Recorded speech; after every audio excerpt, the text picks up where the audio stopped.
মেঘনার ভয়াবহ ভাঙনে হুমকির মুখে ভোলা শহররক্ষা বাদের শিবপুর ও দৌলতখানের মেদুয়া ইউনিয়ন সহ আশপাশের বিস্তীর্ণ এলাকা।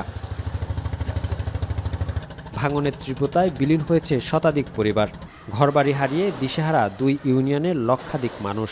বিলীন হয়েছে ৪০০ একর ফসলি জমি, ভেসে গেছে মাছঘাট, বাজার ও মসজিদ। এমন পরিস্থিতিতে কার্যকর পদক্ষেপের দাবিতে সোমবার সকালে পানি উন্নয়ন বোর্ডের কার্যালয় ঘেরাও করেন এবং ভোলা চরপেশন আঞ্চলিক সড়ক অবরোধ করে বিক্ষোভ করেন দুই ইউনিয়নের কয়েক হাজার মানুষ।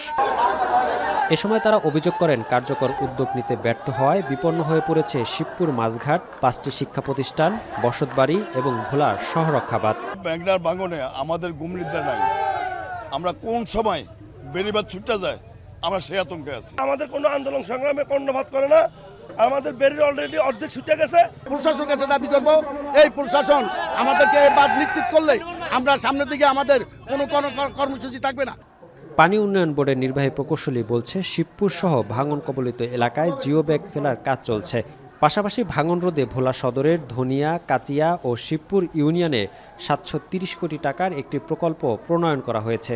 ব্লকের জন্য জনগণ যে দাবি জানিয়েছেন সেই দাবির প্রেক্ষিতে ইতিপূর্বেই আমরা এখানে প্রকল্প গ্রহণ করেছি। প্রকল্পটি বর্তমানে অনুমোদনের জন্য অপেক্ষায় আছে। তো প্রকল্পটি এখানে 4 কিলোমিটার নদী সংরক্ষণ কাজ ও 6 কিলোমিটার বেড়িবাঁধ সহ অন্তর্ভুক্ত করা আছে, যার প্রাকৃতিক ব্যয় প্রায় ৭৩০ কোটি টাকা। মেঘনার অব্যাহত ভাঙনে গত এক মাসে শিবপুর ও মেদুয়া ইউনিয়নে নদীগর্ভে বিলীন হয়েছে প্রায় ৫ কিলোমিটার এলাকা। ইমতিয়াজুর রহমান, এখন, ভোলা।